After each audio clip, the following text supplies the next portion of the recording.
misalnya kita beli kepada dealer mobil, kita bercicil kepada yang punya dealernya boleh. Tapi kalau kita minta dari kayak sekarang banyak perusahaan-perusahaan leasing itu yang tidak boleh. Maksudnya itu, Ustaz?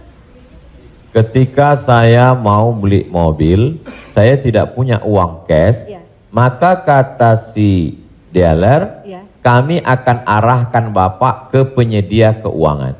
Maka sebenarnya saat itu saya membeli mobil itu cash sebenarnya. Karena dealer tidak mau dia barang ini tidak cash. Jadi kemudian yang saya cicil setiap bulan itu adalah bukan mobilnya tapi uangnya. Maka saya terjebak pada rentenir, riba, bahasa kerennya leasing segala macam. Inilah yang menyebabkan haramnya karena transaksinya adalah uang dengan uang. Lalu solusinya mana, Ustadz? Bank syariah.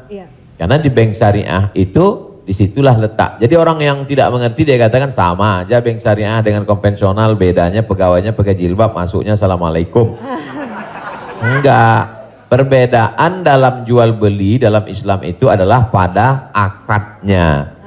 Maka bank syariah membeli mobil itu milik bank syariah, maka saya membeli mobil itu secara cicil, akadnya adalah uang dengan barang. Wallahu a'lam. Satu lagi, Ustaz, kalau beli emas secara online itu gimana, Ustaz?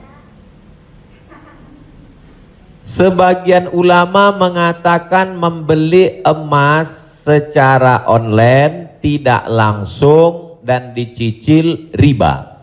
Mengapa mereka mengatakan riba? Karena transaksi itu uang dengan uang. Oh, ini enggak uang dengan uang, Ustadz. Ini Ustadz uang rupiah. Lalu kemudian yang jual ini kan emas. Di zaman Nabi enggak ada uang kertas. Di zaman Nabi hanya ada dua uang. Yang pertama dinar, uang emas. Yang kedua dirham, uang perak. Maka ketika saya beli emas tidak cash, maka sesungguhnya akadnya adalah uang dengan uang rupiah dengan uang emas. Itulah orang yang mengatakan nggak boleh beli emas kalau nggak cash, karena transaksinya uang dengan uang.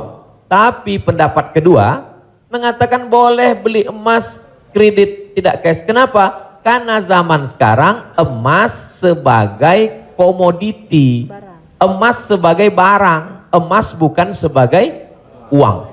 Dan fatwa Majelis Ulama, fatwa Ormas Islam kontemporer mengatakan boleh beli emas tidak cash karena emas zaman sekarang bukan uang.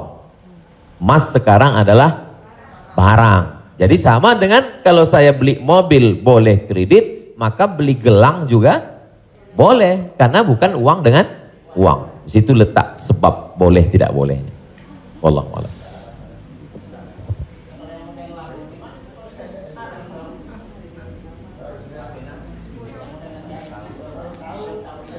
Yang sudah banyak-banyak taubat nasuha, sholat sunat, istighfar.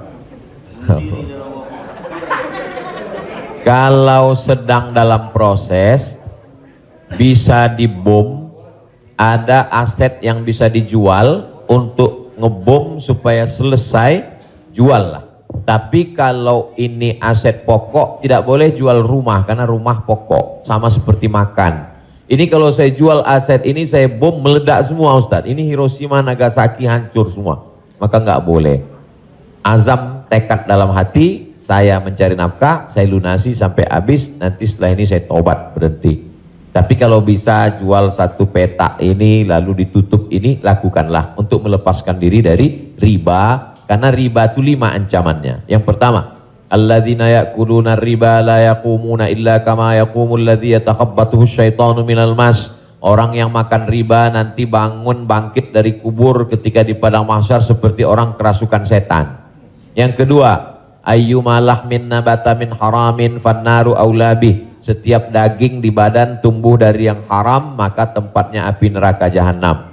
Yang ketiga, orang kalau dia makan haram, maka doanya tidak dikabulkan Allah. Mat'amuhu haram, makanannya haram. Mashrabuhu haram, minumannya haram. Malbasuhu haram, pakaiannya haram. wa ghuziya bil haram, dia diberi makanan haram, anna yustajabulah, apakah mungkin doanya dikabulkan Allah? Yang ketiga, yang keempat, nasiyatin kazibatin khati'ah, ubun-ubun, penipu, pembohong, pelaku dosa. Padahal yang berdosa itu tangan, yang berdosa itu mulut. Kenapa dikatakan ubun-ubun? Karena ternyata ada otak bagian depan yang selalu kita usap ketika sedang wudu. Disitulah pemikir. Otak ini berpikir ketika dia dapat semprotan darah. Darah itu menyembur dari jantung. Darah itu dari makanan. Sepiring makanan riba berubah menjadi setetes darah, disemburkan oleh jantung naik ke otak, isi otak haram, maka bawaannya mau haram saja. Gara-gara riba. Heran saya ini Pak Ustadz, kenapa pikiran saya ini mau haram saja? Sebabnya gara-gara makan riba.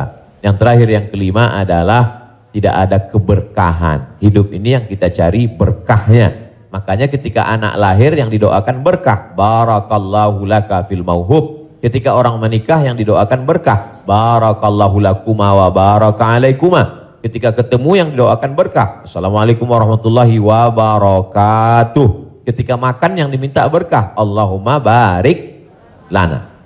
Wallahu a'lam.